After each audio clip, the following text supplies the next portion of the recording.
everybody! This is Jenny. So, samahan niyo ako dito sa Canada.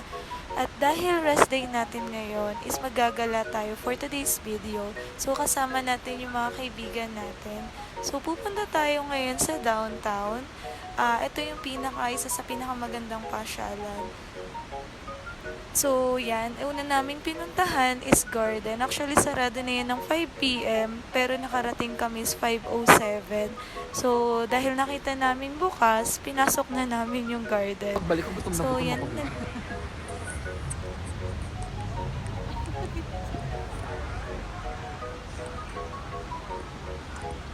Yung mga kasama kong nakakaano naman.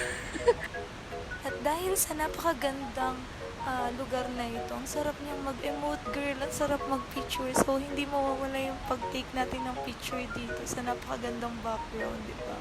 So, yan. Emote-emote lang tayo para, maganda yung picture natin. So, yan. Naglalakad kami. So, sa side nan is yung mga yate. Napakadaming yate dyan. So, So, papunta kami sa pupuntahan talaga namin dito. Kung ano yung sinadya namin dito. So, abangan nyo sa last video. Makikita nyo doon.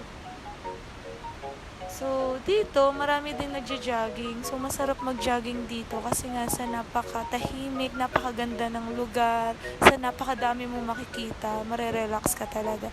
And yung side na yan is a beach side. So, marami ding naliligo dyan. So, depende na lang sa'yo kasi nga kung lamigin ka. So, yan.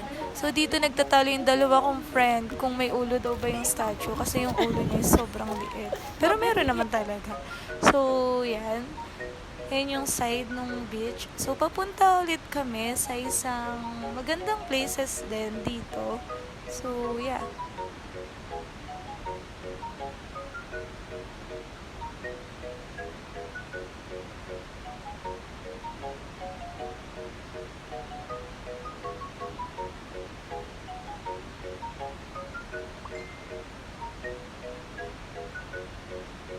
So, ito yung sinasabi ko, girl. Napakaganda niya. Siyempre, hindi natin papalagpasin na mag-take ulit ng picture at mag-emote dito.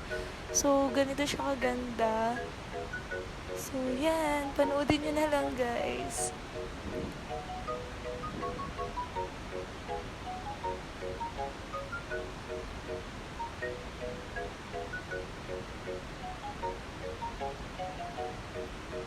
So, yan, palakad na ulit kami dun sa pupuntahan talaga namin. So, kada may magandang spot, hindi mawawala talaga na mag-take ka ng picture.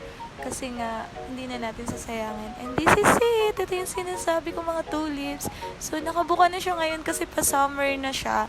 Pero kahit na, sobrang ganda niya pa rin talagang pagmasdan. At sobrang grabe. Ang sarap niyang tingnan. So, syempre, hindi tayo magpapahuli para mag-emote dito at mag-picture, mag-take ng picture kasi nga, kung ganito ba kaganda. So, yan. So, tamang emote lang tayo dyan, girl. So, tamang posing lang. So, yan. So, napakaganda ng lugar na to para sa akin. So, yun lang. Dito na matatapos. Thank you for watching.